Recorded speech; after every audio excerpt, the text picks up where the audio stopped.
सुप्रभात। बाबा कहते हैं, मेरे प्यारे बच्चे, जानता हूँ कभी कभी तुम्हारे मन में एक ख्याल आ जाता है ना, और ये सोचने लगते हो कि मेरे ही जीवन में इतनी परेशानियाँ और जिम्मेदारियाँ क्यों हैं। जो लोग कुछ भी नहीं करते वो आज़ाद और खुश घूमते हैं, मैं ही क्यों सब अच्छे कर्म करते हुए भी इस जीवन में पिस रहा हूँ। बच्चे, यही सब तुम्हारे मन में ख्याल आते हैं ना। आज मैं तुम्हें बहुत ही महत्वपूर्ण जानकारी समझाना चाहता हूँ, देना चाहता हूँ, जिसे अगर तुमने समझ लिया ना तो ज़िंदगी जीने का सीख जाओगे कि ज़िंदगी किस तरह से जीनी है और ये सब क्यों हो रहा है। वो है कि अगर घर और परिवार में जो जिम्मेदारी संभालने के काबिल होता है ना, उसे ही जिम्मेदारी सौंपी जाती है। उसी तरह से जिसे मैं चुनता हूँ ना, उसे ही वो सब सिखाता हूँ और समाज में भी सीख पहुँचाने के लिए तैयार करता हूँ।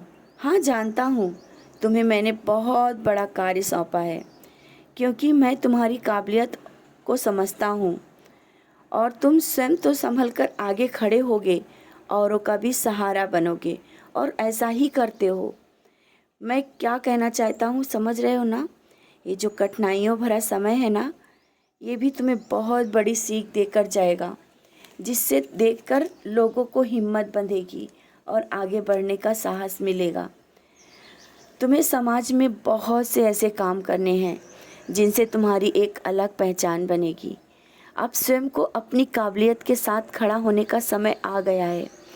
जो सहारे के साथ अभी तक खड़े हो ना, अब नहीं, अब तुम्हें दिखाना है तुम भी बहुत कुछ कर सकते हो, और तुम्हें करना भी है।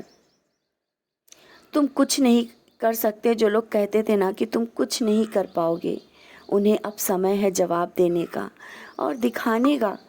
मैंने कहा ना, जो अभी तक तुम्हारे साथ हो रहा है वो सब मेरी नज़रों के सामने हो रहा है और सब मेरी नज़रों में है।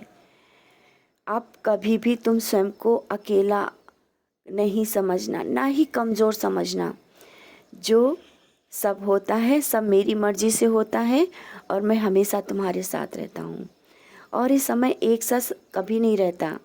ये दिन याद करने के लिए और शिक्षा और हिम्मत देने के लिए रह जाएंगे। अगर ये सब ना होता तो परिवर्तन जो आ रहा है कैसे आता। जीवन का नाम है परिवर्तन।